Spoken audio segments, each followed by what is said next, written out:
Mr. Patterson, would you lead the invocation, please? Dear Lord, Heavenly Father, we just come to you again today, thanking you for the many blessings of life, Lord. Thank you for being with us here in Fannin County, Lord, and for the people that's come out tonight interested in bettering the community.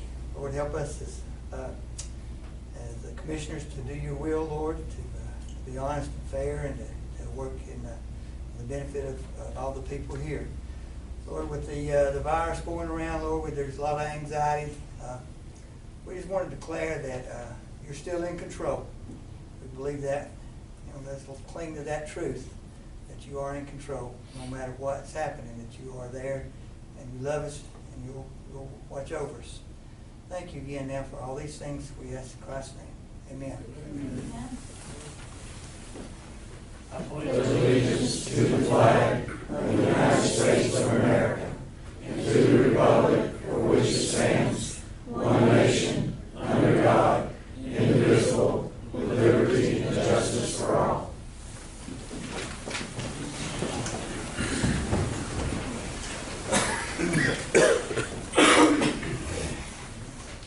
First item of unfinished business is to approve the minutes of the February 25th meeting. Commissioners, please let me know when you're ready to move forward with that. I've read them and have no objections. I have no objections as well. Okay. I ask for a motion, we approve the minutes. I make a motion. Second.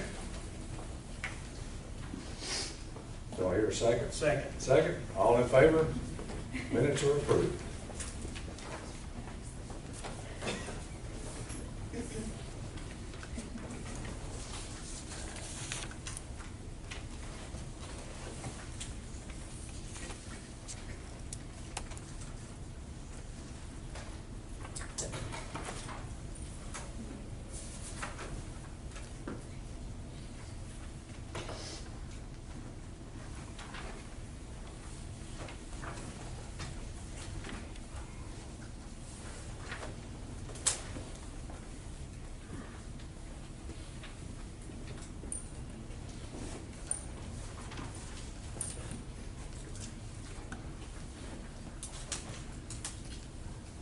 Public commentary. If you would like to speak, please raise your hand, be recognized, and tell us where you live in Fannin County. Who would like to be first? Yes, sir. Larry Henderson, Epworth. Larry Henderson, Epworth. Yes, sir. I'm here today to ask for Dwayne Patterson's resignation as commissioner. His conduct at a public meeting the other day was totally out of line, unprofessional, and his verbal attack of a woman in that meeting was just beyond comprehension. And then when the meeting was finished, one of his family members decided to go on a profane rant against people that were in that meeting. I've been in a whole lot of different situations. I've worked in civil service, and I've known many, many public officials. If any of them had acted like that, I know right there on the spot they would have turned in their resignation, because that is just totally uncalled for. And that's all I've got to say about that. Thank you. Who would like to be next? Yes.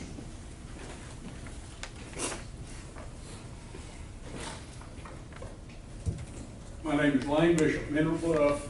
We did in fact have a meeting last week, and there's been so much said about this library, I didn't know any of the facts myself. And we invited all three of you commissioners to attend, and Glenn Patterson did attend. He attended with honor, and he behaved himself, I think, well. Matter of fact, I tried to save him a time or two. And but people get emotional about things like this. My problem is that after attending that meeting and hearing some of the things that were said by different parties, I had more questions after the meeting than I had before the meeting. And then we got this little report, and when I looked at this report, and I'm supposed to address you, Mr. Chairman, that's what this says. I think we and you primarily have bought a white elephant on your hands. And something needs to be done about it. And it needs to be revealed to all the citizens and taxpayers of Fannin County exactly what went on with this sale of White Path over there.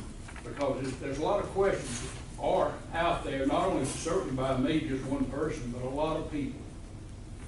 So what I'm asking the board, or you specifically, I want a copy of the closing statement on that sale.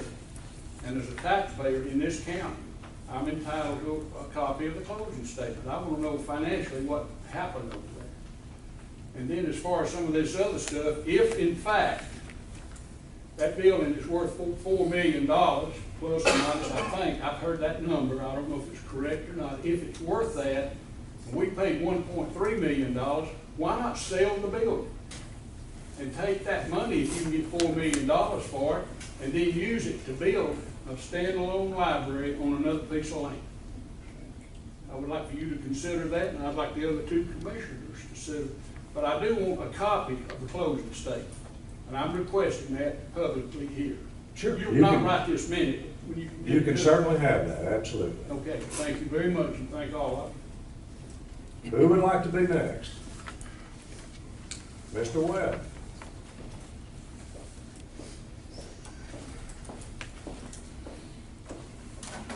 I'm Joe Webb. I live in South County in Dial. At the last meeting, I asked for a public records request of the audited budgets for 5 years. Very fortunately, we actually have those to 2010 to 2018 on the website. And I want to thank Commissioner Patterson and our county clerk and assistant financial officer for agreeing to actually put those together for the public. Again, it's something that we could do as citizens, but it's more appropriately done by you gentlemen as a Board of Commissioners. So thank you for that. We look forward to the results on that. As to other matters, we have a lot of things on tonight's agenda that literally are things we've been discussing off and on for literally 20 years that I've been involved. And it's a matter of, are we going to actually review the animal control ordinance? We do a lot with animal control here or there, but we haven't reviewed this ordinance in public for way over a decade. It was originally written in the early aughts, and it was very contentious at that time with literally people in the audience who were armed, slapping their guns and telling the county commission chairman they better watch out. So I know it was contentious. Alcohol, the alcohol ordinance has not been reviewed in a dozen years or so. And maybe that's what the Blue Ridge annexation discussion is all about, is restaurants in the county wanting alcohol license. The Water Authority is on. We last year had the Water Authority in and learned that we could not confirm that we had contracts with the city of McCaysville and the city of Blue Ridge. No one's come back in public on that and said we do have contracts on that now. But again, there's a lot of old business. And just to throw in one, when was the last time we reviewed the county standards for subdivision roads and land use? We literally have things in our land use ordinance that allow septic tanks on 38% slopes. Folks, water won't percolate at 38%. So anyway, there's a lot of stuff that we need to do work on. It's a baby step that we're getting to go on literally the audited financials. So thank you. Thank you. Who would like to be next? Anyone? Anyone? Public commentary is closed. Okay, let's move on to new business. Mr. Graham, come and tell us a little bit about the coronavirus. Good evening. I've actually got a little PowerPoint I'd like to show. Kind of gives a little bit of background on the virus and a little bit of information about it.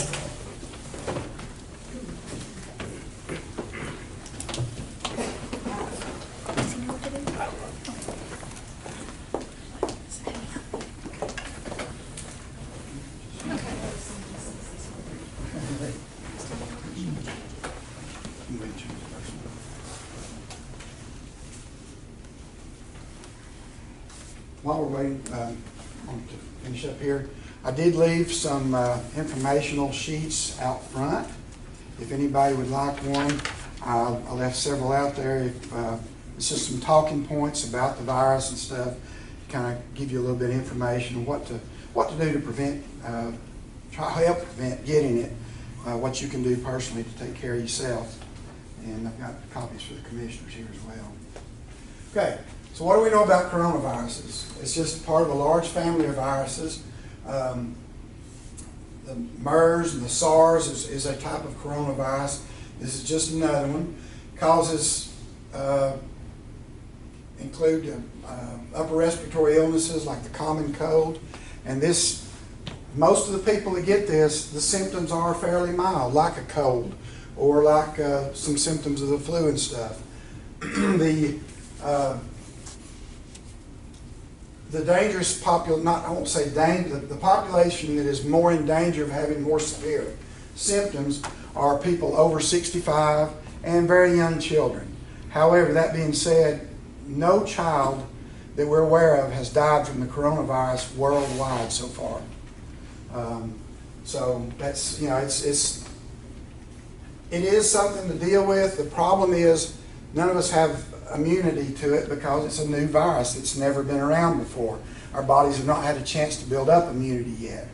As this virus becomes more and more prevalent, people are going to be getting it. They're going to get their bodies will start working, building up immunities to it. And we don't know what's going to happen the next 2 or 3 years, but it's probably going to rear its head again this fall. It may continue on through the summer.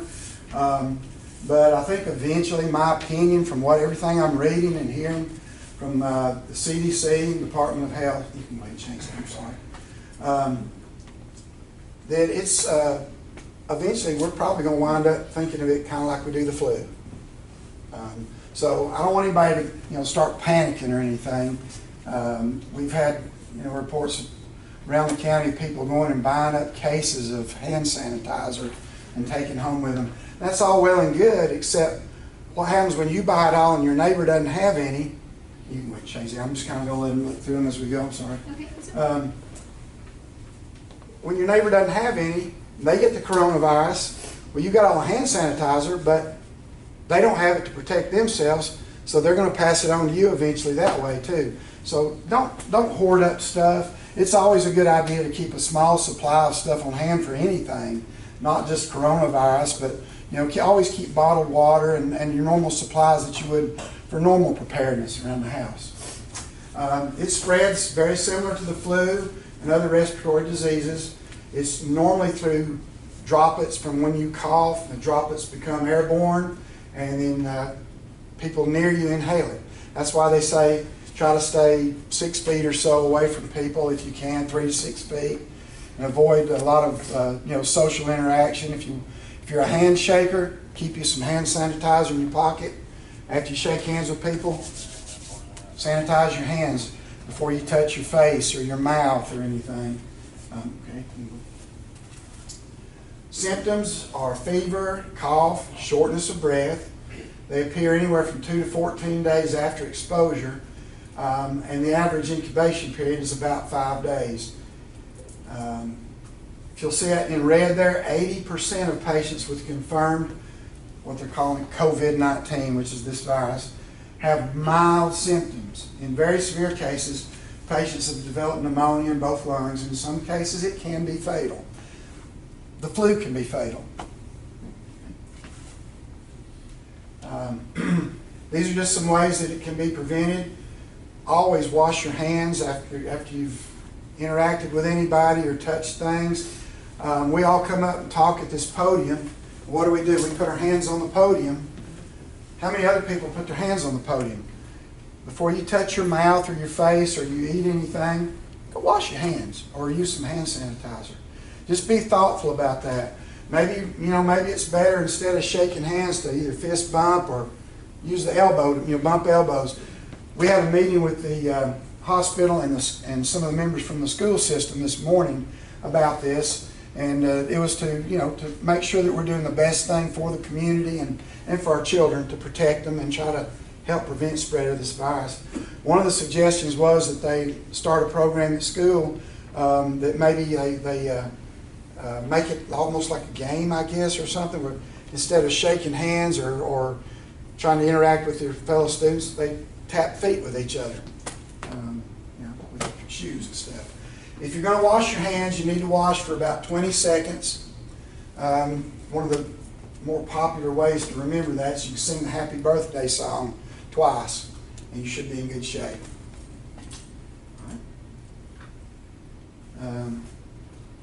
Here's some different places. One of the worst places, a lot of people don't think about, gas pumps. How many people handle those gas nozzles? And, when you get through pumping gas, all you do is take a little bit of hand sanitizer, put on your hand, rub them together, and clean yourself off. Elevators, there's all different sorts of things. I know one of the local, I think Walmart up here has sanitizing wipes at the front door so you can wipe off your buggy when you go in. Real good idea. If you can find sanitizing wipes right now, you might want to buy some and keep for other things like the gas pumps or handling money, things like that. Of course, obviously keeping things clean, keeping your electronic devices, your phones, tablets. You share your phone with people, you want to show them pictures on your phone, you hand them the phone. You might want to wipe it off and use some sanitizer after you get done. It helps prevent spread of it.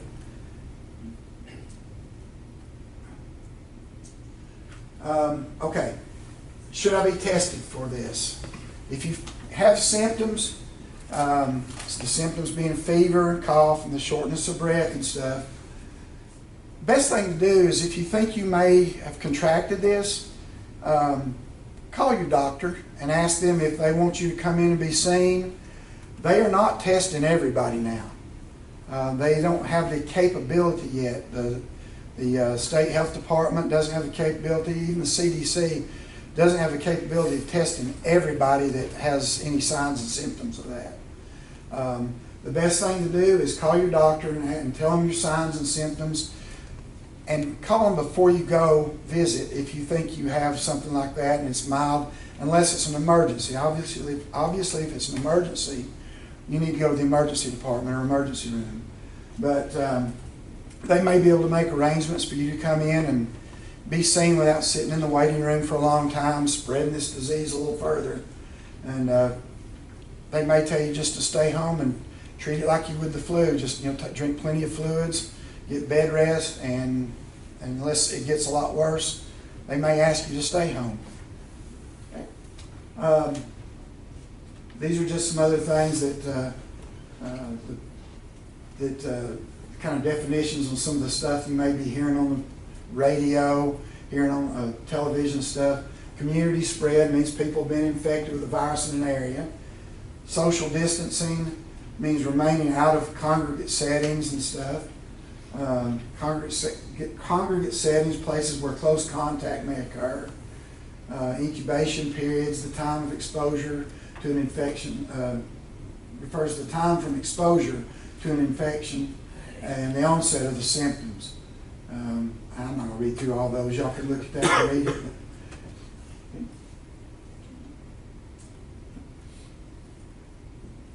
Okay, these are some things you can do to help prepare your household. Keep an adequate supply of water, food, and pet food in your home. If you take prescription drugs, contact your healthcare provider about keeping an emergency supply at home. And this is stuff you should be doing anyway, guys. It's not something new. Meet with family, relatives, and friends to discuss possible needs in the event of an infectious disease outbreak. Check web pages, emails, and social media and stuff. Keep an eye out. Plan ways to care for people at higher risk, which would be the very young or the very elderly. Or if you get sick yourself and you live alone, make sure you have some way of getting cared for and stuff. Choose a room in your home that could be used as a sick room. Create emergency contact lists. Keep a working thermometer and medications like decongestants and expectorants, ibuprofen or acetaminophen, Tylenol, whatever. Know the preparedness plans of your children's child care, schools, and colleges. Plan for child care should schools temporarily close. And they do not have plans of closing schools for any length of time here in Fannin County right now. If a case of the coronavirus were to be confirmed with a student or a teacher or something, they may close the school for a day or so to clean the school, disinfect it and stuff, and then chances are it's going to open back up. I can't speak for the school system, but that's some of the discussion we had this morning. So it's not, don't expect your kids to be home for months.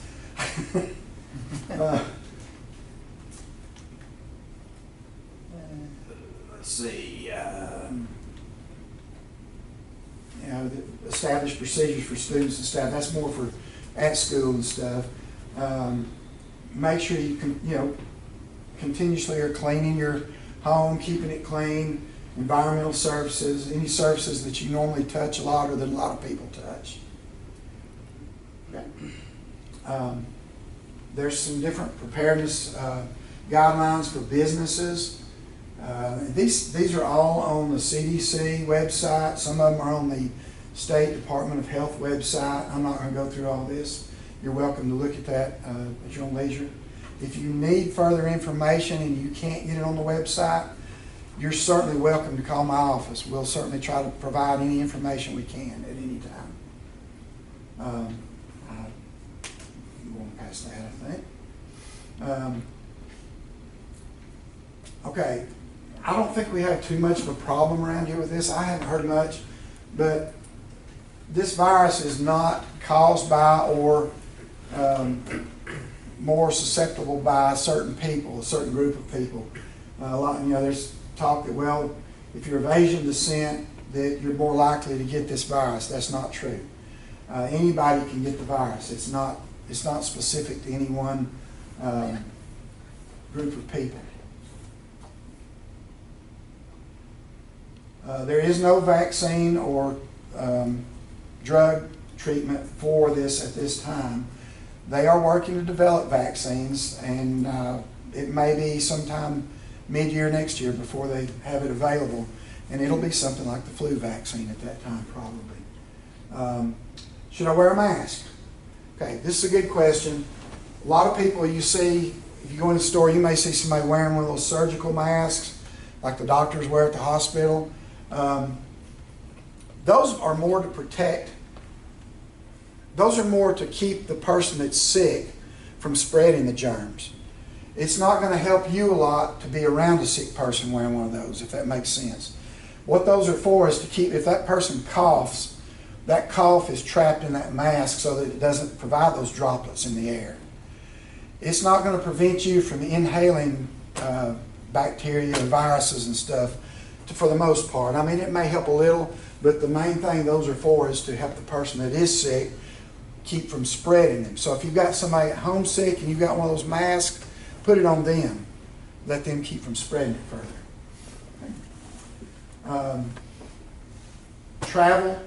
There are travel notices on different websites you might check. CDC has some recommendations, especially if you're traveling overseas. Be sure and check that before you leave.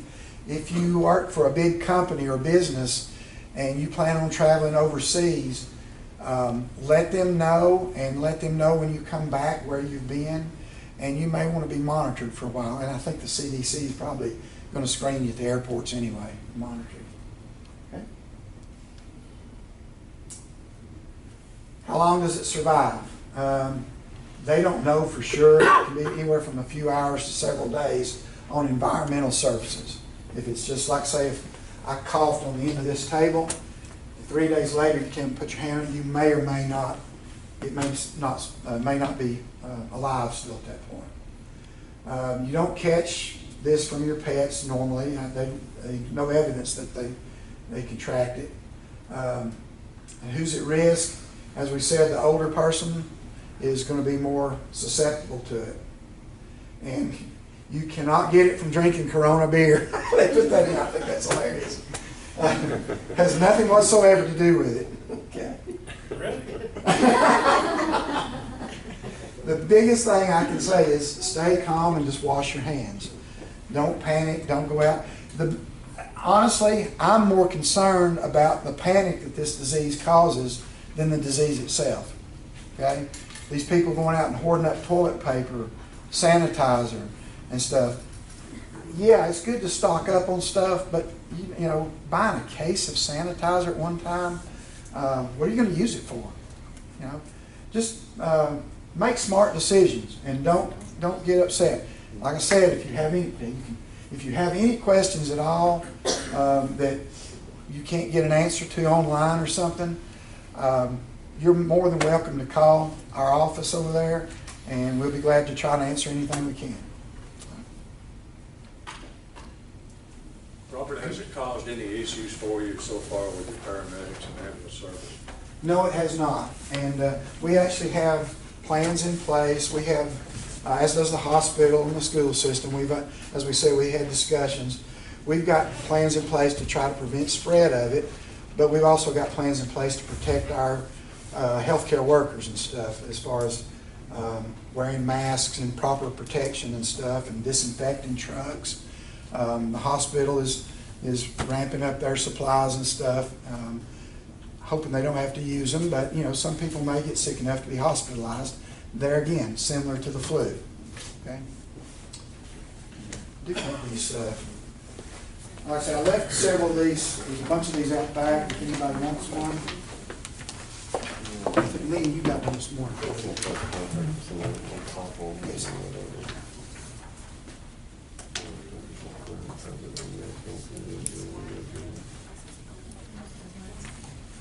Right. Yeah, that's true. Lynn brought up a good point. She was in the meeting with me this morning. There may be, you may start seeing a spike in cases. We're probably going to get some cases in Fannin County. There very well may be cases in Fannin County now. People think they have a cold. They may actually have this coronavirus and never know it. And they'll get over it and never know they had it. But as the testing gets ramped up for it, they're trying to get more and more places that can test it. The hospital is contracted with a lab that can test it now.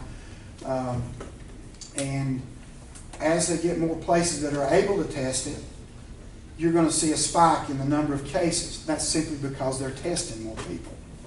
Okay? At some point, it's going to reach a peak and it'll start dropping back off, and then it may come back up a little bit. You'll see little waves of reinfection in people and stuff. And like I said, this may be around from now on like the flu. So just enjoy. Is there any questions I can answer the commissioner? Any commissioner questions? Mr. Johnson? No, I don't have any, Robert. Okay. Robert, we appreciate you coming in on short notice. I didn't give you much notice to get this done, but I felt like it was time to say something publicly about our situation, and I do appreciate it. Also, one other thing I will mention, as of this morning, there are 6 confirmed cases in the state of Georgia and 11 presumed cases that have not been confirmed yet. So in addition to the 6, so we're talking 17 cases that are known. And like I said, your neighbor may have it and not even realize it now. Thank you, Robert. Appreciate it.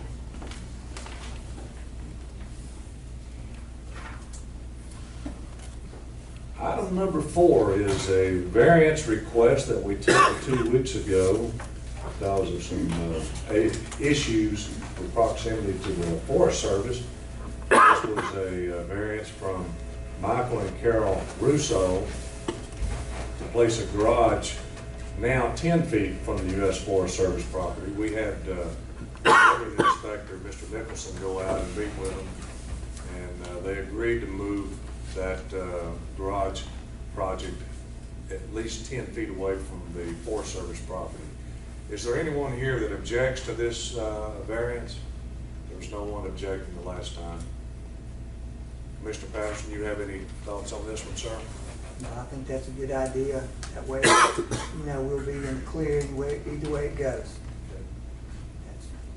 Anything, Commissioner Johnson? As long as it's 10 feet away. Okay, it is.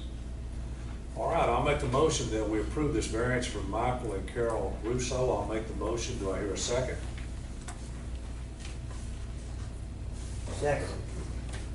All in favor? Variance is approved.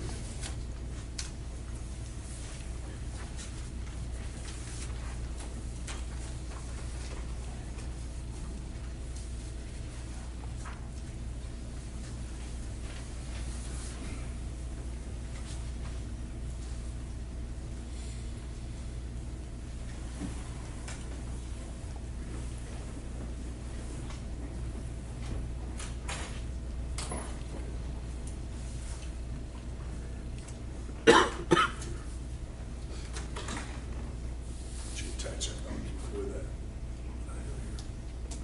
Please. Item number 5 is a variance request from Robert Hill. And this is to construct a home 41 feet from the center line of Meadowlark Lane instead of the required 55 feet.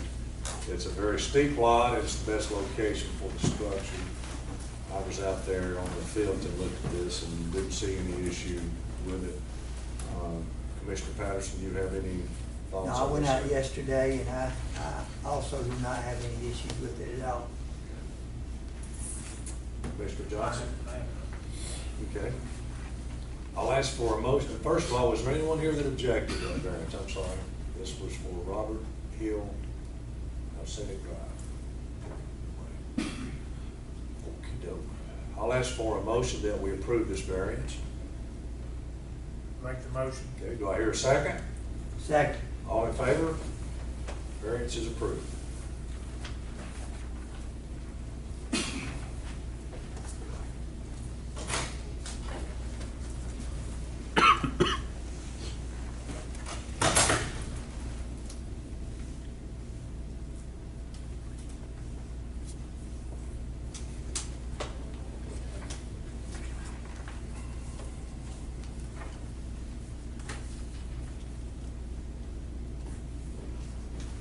Item number 6, we have a very fine lady, Miss Kay Kendall, who has served her time limit on the Water Authority, 2 terms, total of 7 years. Miss Kendall has done a fabulous job on the Water Authority board, but she is stepping off as her term expires, and we're very grateful for her participating and giving all the time she has to the county.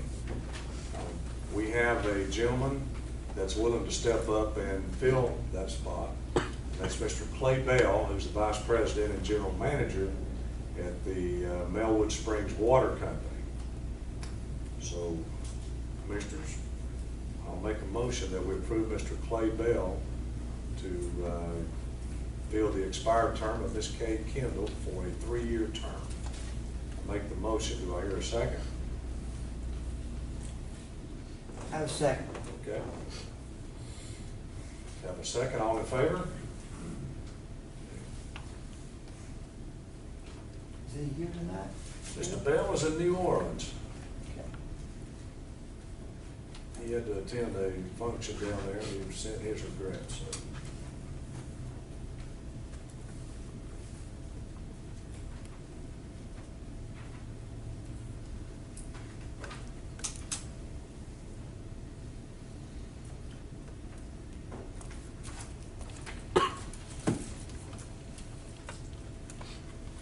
Item 7, John Drollinger with the Fannin County Animal Control. John, come on up. Tell us what's been going on. Kind of scared to touch the podium now. I'm John Drollinger, Director of Animal Control. I'll start off with the 2020 stats year to date. The 96 dogs we've taken in this year so far, 44 reclaimed by the owners. 18 are still at our facility. 9 went to Doggone Rescue. 9 to Team Dahlonega Rescue. 6 were adopted. 5 went to Homeward Bound. 3 to Blue Ridge Humane Society. 1 to Tri-State Pet Rescue, and 1 to Atlanta Boxer. Improvements continue on down Animal Control. A lot of people don't know yet, we've put in a walking trail right across the street from Animal Control. Granted, with all this rain, it's a little soggy. We've got some more wood chips that are piled up, ready to be applied once the weather breaks. It's nice because it keeps our volunteer walkers off the streets if they want to use it. Of course, in the summertime, it's going to be a lot shadier. It goes right by the creek, which the dogs like. So it's another good improvement. The 4 exercise yards are being well used, a recent improvement. Once again, it's so rainy we haven't sawed any grass yet, but the dogs are loving it. We've got the carport put in now that provides yards 1 and 2 with shelter on a little bit of rainy days or snow, or eventually with the heat, so the volunteers and the employees both can be out there and the dogs with some shelter. We've got a new project in the works right now, some local advertising, one of the restaurants we're going to team up with, and see if I can get some pictures of our dogs, distribute with some of their packaging materials. I'll have more of that next time. We're still continuing our doghouse program. We started asking if anyone has a doghouse they're no longer in need of or don't use. Maybe your dog's passed on or you're not a dog person anymore. If your doghouse is somewhat still usable, either bring it by the facility or let us know and we'll pick it up. And we've been redistributing those to some people that, you know, maybe less fortunate and need it. So that's been very successful so far. February 14th, Valentine's Day, we had a surprise inspection from the Department of Agriculture, which is the only way they inspect. And once again, we got another 100% with a 2-hour inspection by our new inspector. And each of you has a copy of that report. No deficiencies at all. No deficiencies at all.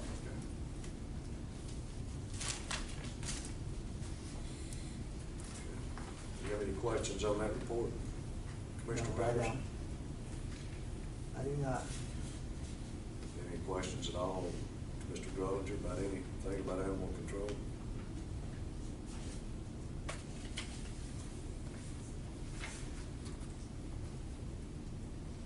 Mr. Johnson, anything from your side, sir? No, I'm glad to see that, we had a good report come back. You named off several different groups, so there's a larger group of people now helping and adopting more animals, or? We do. We have our volunteers have helped us a lot. And now we work through a networker that advertises a lot of our dogs on a broader social media base, raising pledges and funds for the receiving rescue to entice them to take more dogs. So it's really snowballing into a positive effect to move more dogs out to more different locations.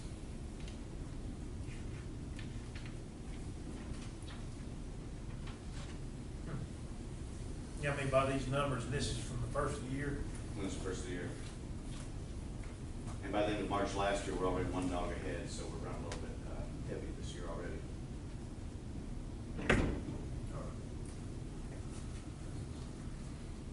Well, it's good to see more people getting involved, because the only way to ever solve any problem is to, some of the problem solvers get involved. Usually that's the people who adopt or, you know, have a passion for this type of cause. Sure. That's all I have. We have the walking path completely covered now in wood chips. It does, it goes around to the other side, but we've got more to put on there to kind of pack it down as some has been absorbed. Yeah.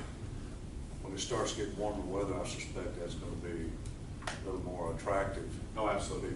Oh, it's awesome. It's a huge asset. Yeah. And really, it's always been a concern for people to be walking back and forth up there on the roads, and I thought you know, they can still do that if they wish, but they've got something much safer to walk on now.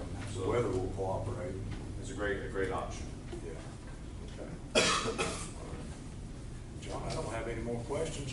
Appreciate you coming. Yes, sir. Thank you. Thank you, John.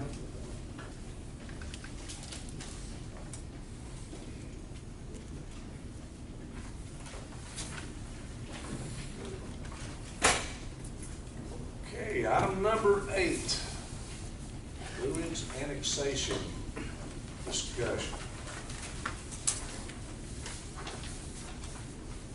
Recently, the city of Blue Ridge voted to annex and expand the city limits into the county area. And my understanding is now that this is down at the Capitol to be considered to move forward.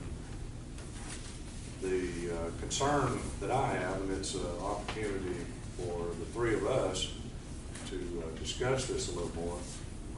We have not been a part of this discussion. Have we received any contact at all officially from the city? My office has not, sir. Neither have I. Have you gentlemen received any No. notification, Mr. Johnson? No. Okay. I have some concerns because if this expansion, from what I understand, they're talking about expanding the city limits from where it's at right now, Trails End, which is just down the hill towards McCaysville from Walmart, all the way to Gravelly Gap. And then also from the Toco River out from near Tamman Park out to Forge Mill Road. And I have some concerns. It would be nice to have a discussion to see if they do this annexation, then will there be city ordinances that will supplant what the county has? And when I say that, I'm talking about noise ordinances, speed limits. If they have city limit signs up all the way up this side of Gravelly Gap, you could put a speed limit there much lower than what it is now. You know, that's a concern, just a question I have. I've not had any input. Has anyone asked the sheriff how this impacts him? No. Patrick, 911 service, will there be issues if that happens? Will any of your dispatchers getting confused about, you know, is it city or is it county or where? It will affect which law enforcement agency responds. I'd say that louder. It'll affect which law enforcement agency responds. City of Blue Ridge Police Department or Fannin County Sheriff's Office. Noise ordinances, does the city have noise ordinances over and above? I truly don't know. I mean, they have a noise ordinance, they have a light ordinance, they have a billboard ordinance, and all of those could supplant the counties. Okay. And of course, a big issue is the city expands their city limits. That allows them to put their alcohol measures into play. And this is a huge issue because the people in the county, I mean, we've not had any input into this, and more importantly, the people who live in the county have not had any input. So all of a sudden, if they start seeing alcohol in places that they've not seen before, and they didn't get a chance to vote on it, that's going to be a big problem. How do you feel about that, Commissioner? From what I've learned about it, which has been mostly the articles in the News Observer, when these talks first began, I think, from what I remember, the council had to vote. Correct me if I'm wrong, Ms. Dawson. Do you know anything about the history of them? I know that they voted in a meeting to ask for the annexation, but I only know that through the paper article. Okay, so that's my big question is it true that the city can ask to annex anything in this county? It has to be contiguous to something it already has. Right. So, But otherwise, yes. so they could go not only just to Gravelly Gap or Highway 2, also known as, they could go all the way to the city limits of McCaysville, ask. Oh, absolutely. Is this a normal process to be able for the city just to ask that and then all of a sudden it be presented with no input from the county, or is this a common practice? Or? Well, for example, last year, the city moved to annex a piece of property, picture in your mind where Bill Holt Chevrolet, Ford, whatever it is down there, across the street. There's a little bit of work being done, and there's going to be some kind of development up on that mountain.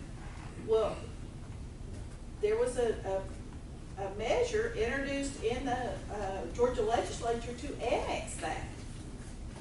The county, I as the city county attorney got a big packet of information about it.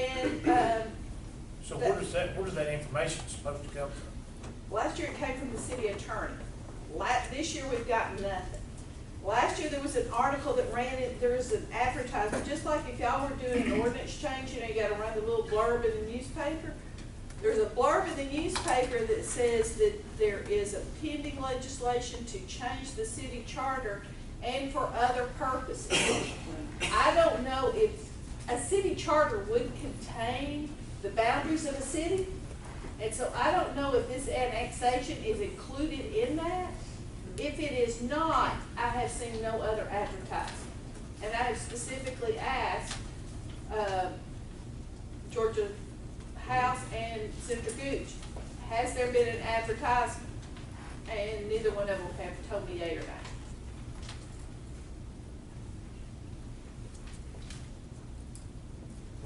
just seems to me like a lot of things are at stake when you start annexing that much property. When you're talking about major highways, I mean, that's, Highway 5 is a major highway, Highway 515 is a major highway. I mean, it just seems to me like, I don't know if the county was just supposed to go along, or, I mean, I don't know, and that's what I'm asking. And I think everyone in the county needs to wonder, where was the county's input in this at any point whatsoever? Or was this a legislative deal, as I was kind of casually told? It's not a matter of ours, it's a matter for legislation. I don't know how any of our state representatives can just say, oh, I think this is the best, and pass that. But it sure seems like if they're introducing things at the state level, it can happen that way, I don't know. I mean, have you ever seen it bypass the county level and with no recourse or nothing said? Well, first of all, we've not had that much. I don't think McCaysville's ever, I can't remember McCaysville expanding its boundaries. Blue Ridge did out when Ingalls and I went in. But there's, the county needs to have input, because y'all will recall 2 years ago, we went through a series of very long, complicated things that we had to do to submit this comprehensive plan to the Regional Development Commission that said, this is how are we gonna get fire service? Who's gonna pay for fire service? And That was our service delivery strategy. yes, right? sir. And so So that's, this would change that as well. well, it might, because certain services are provided countywide, including the cities, by Fannin County. Prime example being fire and rescue, EMS. That comes at a cost. All right? 8 years ago, Mr. Simons was chairman, we had a knockdown Donnybrook with the city of Blue Ridge, the county and the city of Blue Ridge, as to the distribution of the local option sales tax. That will come up for renegotiation in 2 years. So and one of the city's arguments at that point in time was their area and the tourism and what they contributed to the pie. Well, if their area is larger, they're gonna ask for a larger share of the pie. That means the pie hasn't gotten any larger, but then, so they get a larger share of the pie. Then do we have to come back and renegotiate the service delivery strategy because they've got more money than the county does out of it, but yet the county still has to provide all the fire service? If they get a larger share of the pie, at whose expense? It could be the city of McCaysville's, it could be the county's. Those are the only two options from which it could come.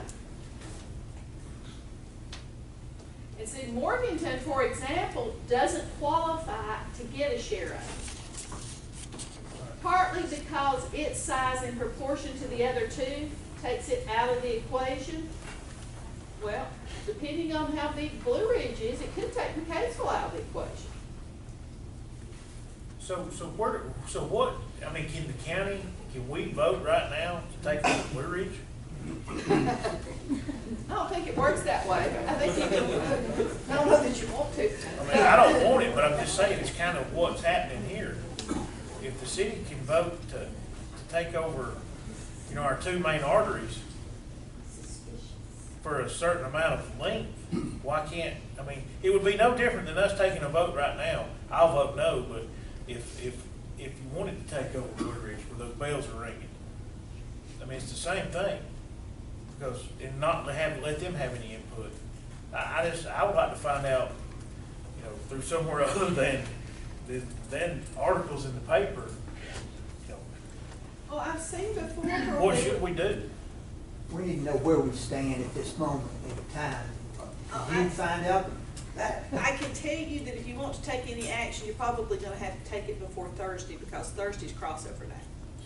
And so if you want to go on record, you want to adopt a position that says that you either oppose the annexation or you oppose it without an opportunity for more hearing and discussion, then we can communicate that tonight to Speaker Ralston and Senator Gooch. What good it will do, I don't know. But the opportunity is tonight if you want to object. What about the water authority? Would this impact the water authority? I mean, they're a separate entity. It could affect their service delivery area because that was all divided up in that service delivery strategy. So the water authority should have a meeting or talk or discuss this and see what their position is going to be on as well, should they? I mean, they've got I believe that they I think they did it at their last meeting. Did they? Okay. The Water Authority just said that they objected to their bid. And see, Morganton has a service area for its water system, and Kaysville Right. does. And so this would overlap into some area that has previously been designated for the Water Authority. Yeah, I don't know how we could come to the conclusion either way, being that, of course, we're all sitting here figuring out, we don't know anything about it. Our law enforcement, our EMS, our fire, it's a state highway, so it's not like it'd be maintenance. I guess it would affect our road department, but I'm sure other issues could affect. I don't know how in the world we got to where we're at, not talking about anything. But it's very prominent in this county. Let's not talk about it. Let's kind of watch it happen. It's very amazing to me that it can even be being talked about, and we're having to make a decision right now whether to object or not, and no representative from the county side has ever had any input whatsoever. I agree. So, I mean, if they can do that in the state, I guess we didn't let them have it, I guess. Well, I'll tell you what, gentlemen, you've got anything further to say, I'm ready to ask for a motion that the Board of Commissioners' position on this is no. And leave it that simple. And then if someone else wants to talk about having a meeting, but for right now, I would ask for a motion that we oppose this annexation and that we instruct Ms. Doss to alert the powers that be in the Capitol that that is the official position of the board. Do you have any further thoughts on that, sir? Do we know of anyone, sounds like the Water Authority knew about this. I mean, is the water, anyone, the Water Authority. Larry and Zach are here. We had a brief discussion about it last week because we had basically seen it in the same paper that y'all saw it in. They just met sooner. That's how we knew about it. So for the record, the Water Authority's made aware of it through how? So I don't guess anyone at the top, any of our representatives?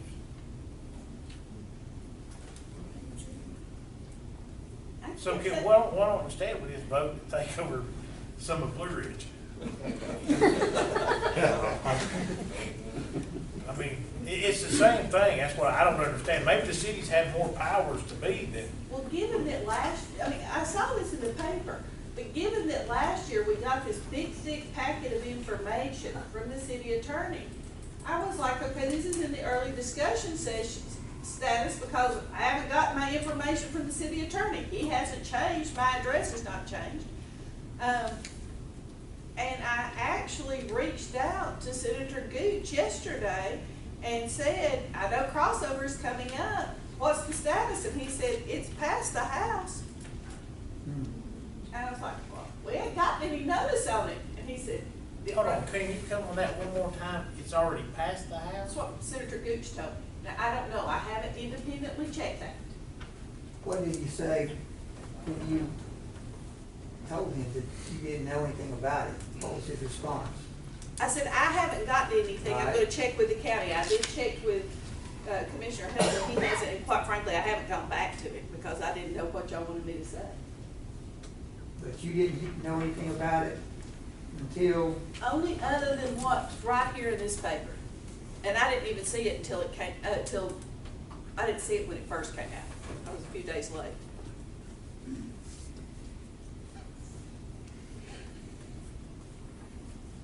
And does this include the Bill Hope thing across the road? Was that? No, that was last year.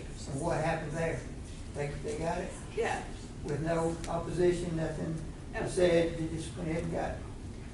And, you know, that was just one property owner. He was just coming in because something about his building was better because he got his fire rating or something. I can't even speak to it. I don't remember. I could find out. But, like I did ask Judge Kiker this afternoon because citations that are issued on,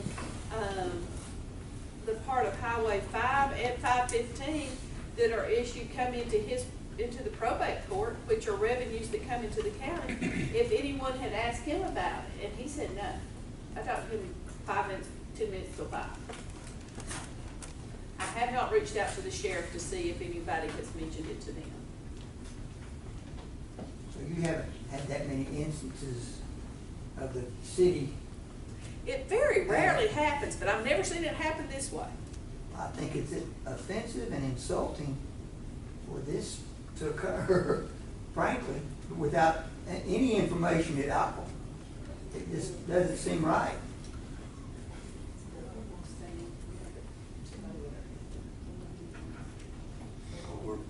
I'm sorry, we're not really taking public commentary this time. We'll be glad to talk with you after the meeting. So are we ready to take over So some of you Blue have- Ridge? Let's table it to the next meeting. Let's deal with this. Come on. I mean, we need to be on a fair playground. We just need to figure out which part of Blue Ridge we want. I'm joking, of course. I don't want anybody to take me serious, but it's kind of like the same thing. It's exactly the same thing.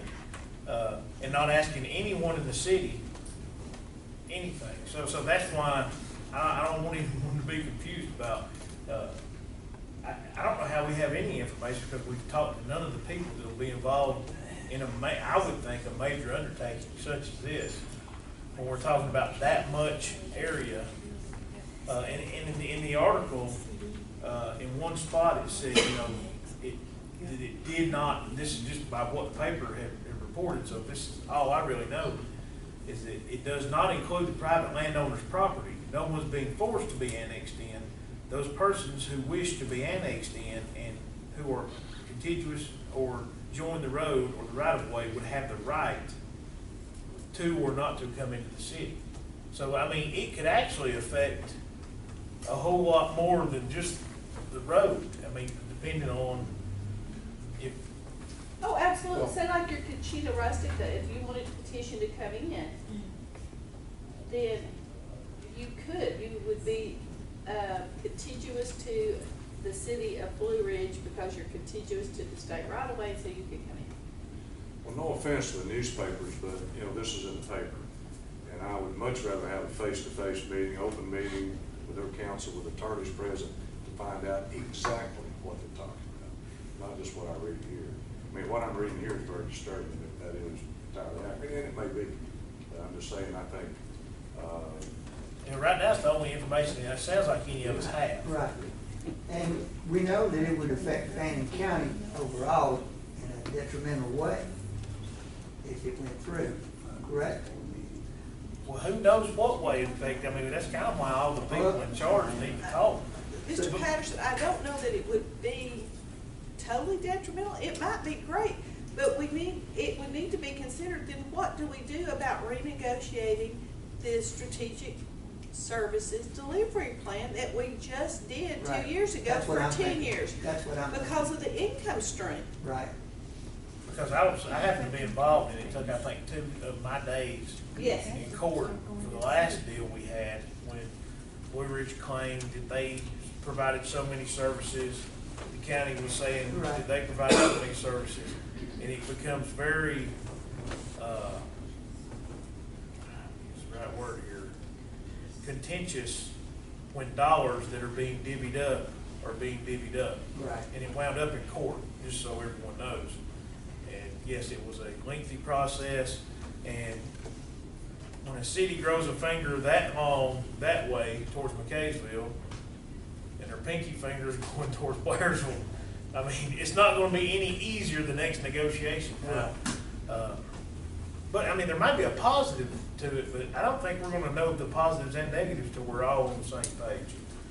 And apparently, did the city approve this back in February? And I only know that again from something that somebody told me, that they did it at a call meeting in February. So I share that to say they've had plenty of weeks to reach out. Right, right. So what we know is we don't know much. And do we have a motion on the floor, or are we ready to look at that motion again? I made a motion a while ago to the Board of Commissioners' position to oppose this annexation. Mr. Johnson, are you ready to look at that motion? 'Cause we don't, I mean, if you got any more to add, I'm ready to listen. Because I sure don't have anything to add. I'd like to have it taken over a little bit more Blue Ridge. Table for 2 weeks. I've tried twice. All right, let's hear a motion again. Again, okay. I make a motion that we, the Board of Commissioners, oppose the annexation that's been presented. Second. Second, any further discussion?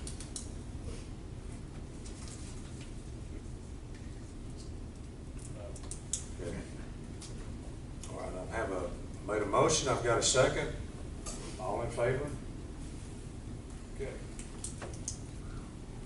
You'll draft something I will draft it. expediently? I will do so. I I will do it Have tonight. to sign, okay? So what do you think this means, now that we've taken the vote, Ms. Doss? I mean, I guess this is kind of new ground we're gonna cover, not knowing. Well, what I will do is I will transmit just a brief message to both our representative and our speaker, and our senator tonight, and tell them to expect a formal letter tomorrow.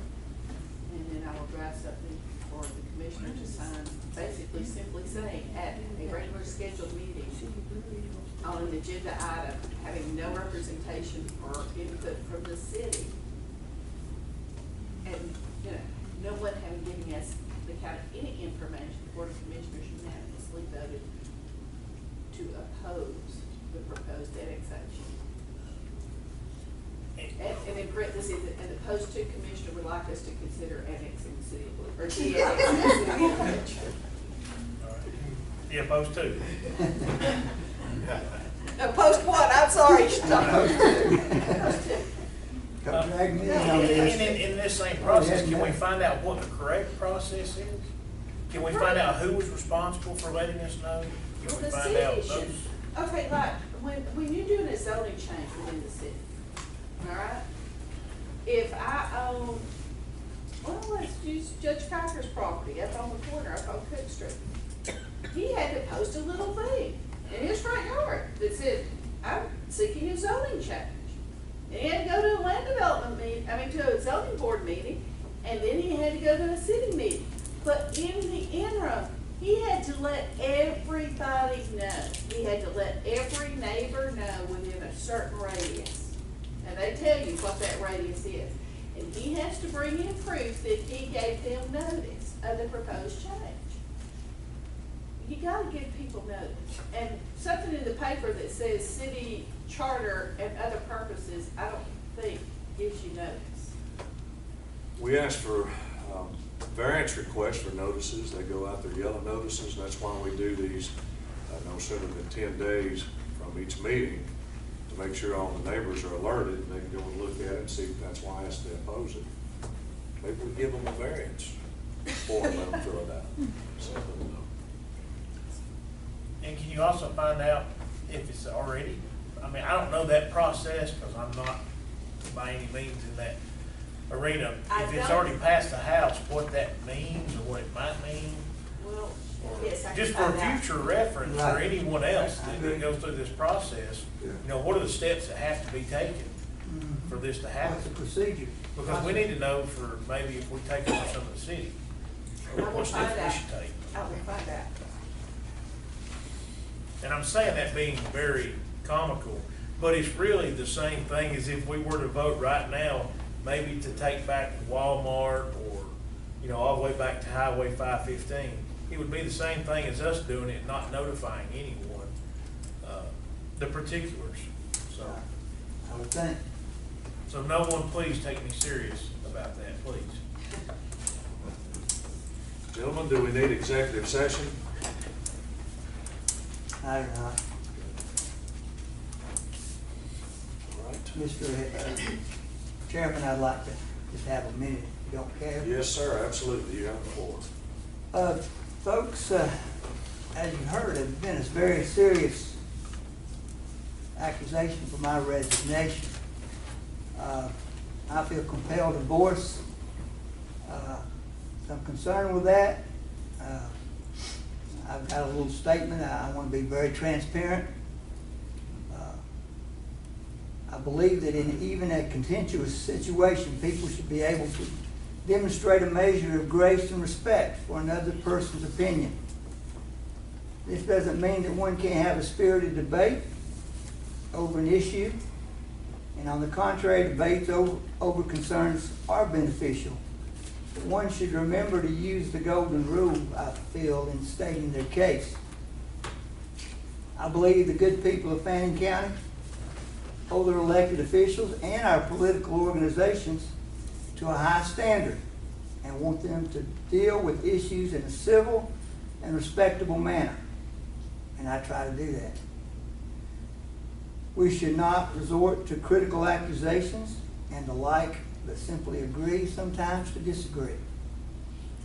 Now, I'd like to say right now, I appreciate Lane Bishop for his words earlier, because he was moderating that, or helping moderate, and I appreciate him saying what he was saying, because he did try to step in at times. He really did. Last Thursday, I attended a Patriot Tea Party meeting at their request, the Tea Party's request, to help lead a question and answer session regarding a new library proposal. I was trying to do my job. I thought there would be some questions that need to be answered. My concern has nothing to do with the library at this time, but the type of behavior encountered while there. I was met quickly with several people in attack mode, yelling insulting comments about public officials, and even my wife was later drawn into a disturbance outside. Things got way out of hand as several people after the meeting apologized for the outrageous hostile behavior. One person commented later to me that was at the meeting that she felt like I was thrown in under the bus. It was disappointing to me, but not because my opinion was not embraced. I can handle that. But that rather the fact that mutual respect seemed to be non-existent. A few people, it seemed, sort of took over the meeting with a negative, boisterous behavior. A rowdy tone was certainly set. I'm sure some people were intimidated and afraid to speak. Again, this wasn't the total crowd this summer. Commissioner Johnson alluded to this type of negativity somewhat in our last meeting, as he was telling the people here at the commissioners meeting that he wasn't going to run his next term. Bottom line is this: when people get caught up in their emotion, as Mr. Bishop spoke a minute ago, hatred, bitterness, whatever you want to call it, poor decision making usually follows, which is certainly detrimental to our democratic process. We should all, and that's including myself, approach issues with an essential point of keeping civility and open-mindedness at the forefront. Mr. Henderson, I guess his name was, Mr. Henderson alluded yesterday to my comment. It was to someone that I went to school with in high school. I knew her, and I said, I forget what the question was, but we was talking about the library. And I tried to lighten the mood a little bit. I knew her well, and it was in sarcasm. I said, you might want to give us a donation. And at that time, Mr. Henderson here charged me, and you can ask anybody here, he was said to charge me, and I just ignored it. But that was the situation. Now, looking back, it might have been taken the wrong way, or may have been in bad taste. I apologized to her right after the meeting, and we were in good standing. But I didn't want to leave that meeting without doing that. So that's all I've got to say about that, as far as Gump says. And I just wanted to make sure that it was clear. Yes, Mr. Bishop? Most of you folk know me, I speak my own mind. He's told you the truth. Okay? I want everybody to know that I was there. I appreciate it, Mr. Bishop. Thank you. That's all I have, Mr. Chairman. Okay, I'm gonna ask for a motion for adjournment. Make a motion. Do I hear a second? Second. Second, all in favor? Meeting's adjourned.